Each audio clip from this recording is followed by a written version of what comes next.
Hey there, Alan Mathews here. In this video, we are going to talk about squeaking on the classical guitar, on any guitar really. It's very easy, especially when we're playing really complex music, to just get a lot of string noise, a lot of foot shuffling, a lot of squeaking, a lot of creaking, a lot of that type of sound, and it can be really grating for people who aren't used to it. And so in this video, we're going to talk about some ways to eliminate and reduce your squeaking. Let's get rolling. To start off with, to be able to actually start working on these squeaks, you have to be able to listen to what you're actually playing. We also oftentimes have this disconnect of what we are hearing in our head that we want it to be and what it is actually coming out of our guitar. So we have to first and foremost actually listen to what it is that we're actually doing instead of putting on our rose-colored earmuffs, so to speak.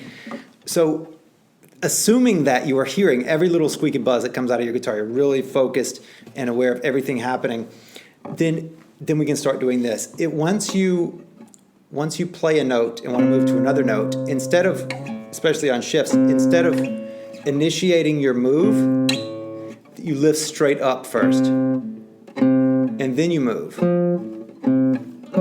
Now, here's the thing. Once you lift something, if you lift it too fast, it'll make a sound of its own. And if you lift at an angle this way or this way, then you'll actually be doing a pull-off. So instead what you have to do is basically release pressure first, and then lift your finger. And then release pressure, and then lift your finger. So it becomes this, it becomes an entire little routine that you have to do. And yes, it seems like that this would be too much to do if you were actually playing a whole bunch of music, but you just have to slow down and really clue into it first in your practice, especially with scales, arpeggio practice, anything that you're doing in technique practice, and then put it onto that later. Now, the lift and move, you can think about helicopter, up, down, like this. The next way is that if you do have a move and you need to actually slide, there's a couple of ways, because if you have a big slide, something like that, it can be very squeaky. Now the first thing you can do is just use the pad of your finger. And that helps. The other thing, and this is a little bit crass, but it sure does work, is you just reach into your lip and grab a little bit of spit. And it just wets the tip of your finger, it softens the skin temporarily, and then it reduces the squeak. Don't be crass and stick your tongue out if you're playing in front of people. It's kind of crass.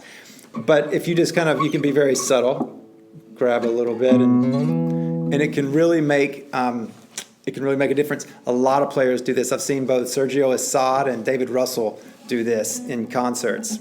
Now, you might, if you're playing a piece and you have a big chord in there and it's going somewhere and you're just something and you don't know exactly what's happening with the squeak, that you don't know exactly where it's coming from, or if there's a big stretch and you just can't seem to get away from it without squeaking, then what you might have to do is actually push the opposite direction. So if you're moving this way, you might have to actually release it kind of just up and back a little bit and then move. And sometimes that can eliminate your squeak as well. Again, if you combine the release pressure and then lift the whole finger, as well as give it a little bit of back pressure as you release, if you need to, then you can oftentimes eliminate these, especially if they're in the middle of a big chord or something like that. Lastly, if you're recording and would like to really cut down on your squeaks, they sell special strings that are highly polished, and you can get those. They're a little bit pricey, but if you're recording, why not? They die pretty quickly. They don't last very long. They're not bright for very long, but if you're recording, they could be a good option for you. So that is eliminating squeaks. You get those down and you will be well on your way. The main thing at the very top of the list is listening. That's got to be the number one. And from there, you can just troubleshoot each individual spot. Thanks for watching. Please subscribe. Take care.